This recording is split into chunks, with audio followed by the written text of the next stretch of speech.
आने वाली आदि गंगा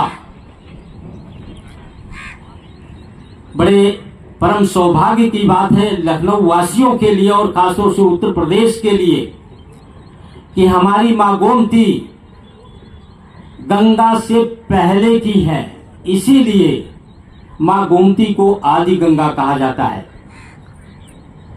इनका उद्भव उत्तर प्रदेश के जनपद पीलीभीत के माधव टांडा में स्थित फुलहर झील से हुआ और ये लगभग 500 किलोमीटर की यात्रा करते हुए हजार एकड़ जमीन को हरा भरा बनाते हुए सींचते हुए मां गंगा में मिलती है, मां गंगा से संगम करती है। मां गोमती को इनके नाम के पीछे दो प्रमुख साक्ष्य मिलते हैं।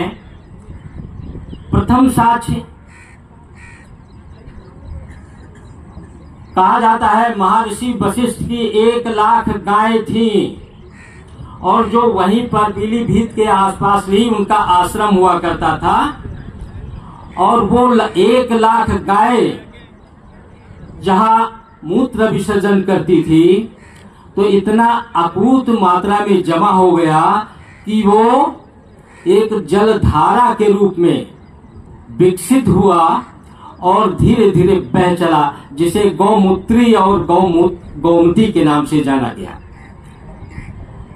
गौमूत्र के पीछे हमारी जो देसी गाय हैं, अभी वैज्ञानिक जांच में पाया गया कि उनके पेशाब में मूत्र में स्वर्ण सोने के कण निकलते हैं और जो जैसे हम कमजोरी की हालत में स्वर्ण भस्म का इस्तेमाल करते हैं, इसीलिए गौमूत्र को पान करने की परंपरा हमारे ऋषियों में रही है। तो गौमूत्री गोमती और दूसरी संकल्पना के आधार पर गोमती घूमती बहुत है, घूमती तो वो गोमती हो गया।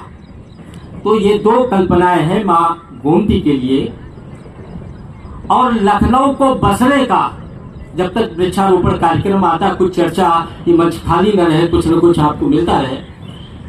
गोमती घूमते घूमते इस सुरम्य स्थान से निकली।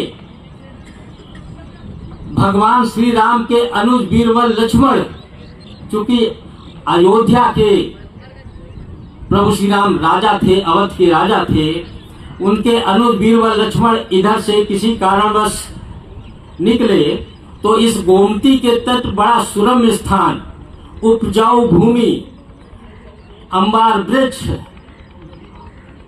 और बहुत सारी बागों का शहर था। आप सब जानते होंगे ज्यादातर बागें लखनऊ में ही हैं, कैसर बाग, चार बाग, फूल बाग, सुंदर बाग, तो ये बागों का नगर हुआ करता था। लेकिन आज आधुनिकता और विकास में हमने बागों का नगर तो नहीं बचा, नाम बचा है। लेकिन अब हम सभी का एक नैतिक कर्तव्य बनता है कि हम अपनी मां गोमती के लिए जन सहभागिता से स्वच्छता के लिए